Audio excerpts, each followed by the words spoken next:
I grew up with this on my parents' bookshelf. Do you remember this? Yeah. Flint and Feather. I also came to learn about the legends of Vancouver. It was my privilege to write a book about a writer. I write nonfiction. I can't create stories. I can't write novels. I can't write anything that's fictitious. But I love to research and drill down and find the story, behind the myth, and behind Pauline Johnson's myth. It seems that she was a writer who could perform, and she was a performer who could write. This is her, two pictures of her, when the book designer showed me that he had captured the Aboriginal Pauline and the Victorian Lady Pauline in this image. I cried because she was beautiful, she was biracial, she was mixed blood, and she was so proud of that heritage. Her mother was white and her father was Mohawk. So what I did was I decided that Canadians should return Pauline to the center of Canada's literary and theatrical history. That was my mandate. And the more I researched Pauline, the more I came to admire her because she never stopped. She just was this bundle of energy who wrote and performed and wrote and performed from the time she was about 25 until her death in 1913 in Vancouver. She died of breast cancer, and they buried her in Stanley Park on her 51st birthday. So here's a woman of unquestionable talent and energy, and I had the honor of writing her pictorial biography. But I wanted to read from my book and just tell you what I think. Much was written about Pauline Johnson during her lifetime. Much has been written about this extraordinary Mohawk poet-performer since her death. Most of it has been interpretive and subjective. But I believe that the time has arrived for Pauline to regain her own voice. She left us enough of herself that if we listen closely, we can hear what she has been saying to us all along. So the book is not a typical biography. I went through Pauline's papers. I researched and came up with things that she said that I think bear repeating today. Never let anyone call me a white woman. There are those who think they pay me a compliment in saying that I am just like a white woman. My aim, my joy, my pride is to sing the glories of my own people. Ours was the race that gave the world its measure of heroism. Ours was a race that taught the world that avarice, veiled by any name, is a crime. Ours were the people of the blue air and the green woods.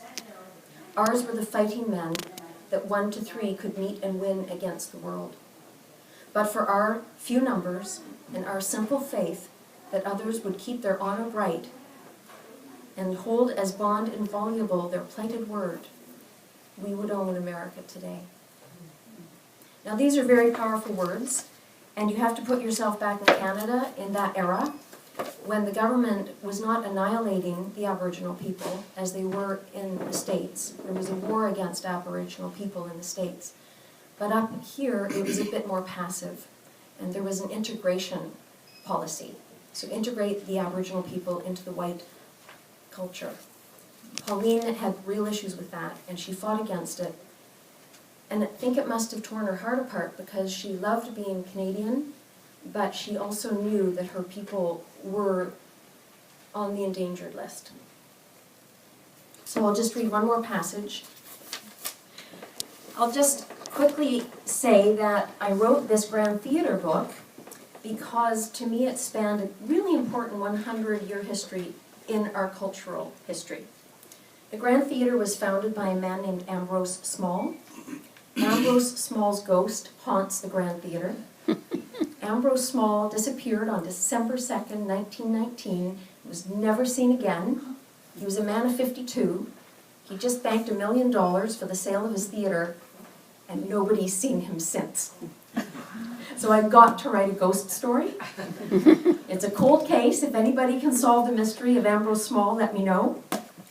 I also wanted to end by drawing attention to Canada's history again through this book.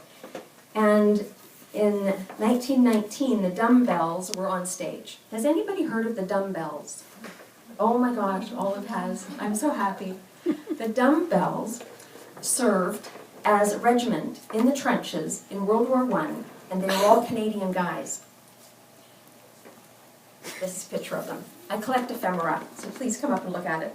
The Dumbbells performed in France while all the guns were blazing and everybody around them seemed to be not coming back from the trenches.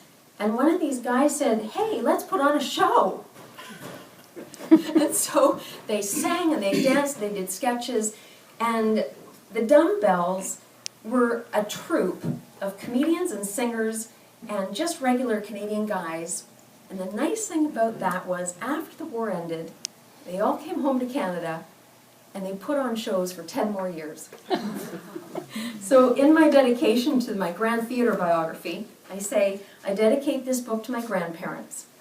On my mother's side was Lily and George, who as young parents in the 1920s went to the Grand Theatre to enjoy the Dumbbells.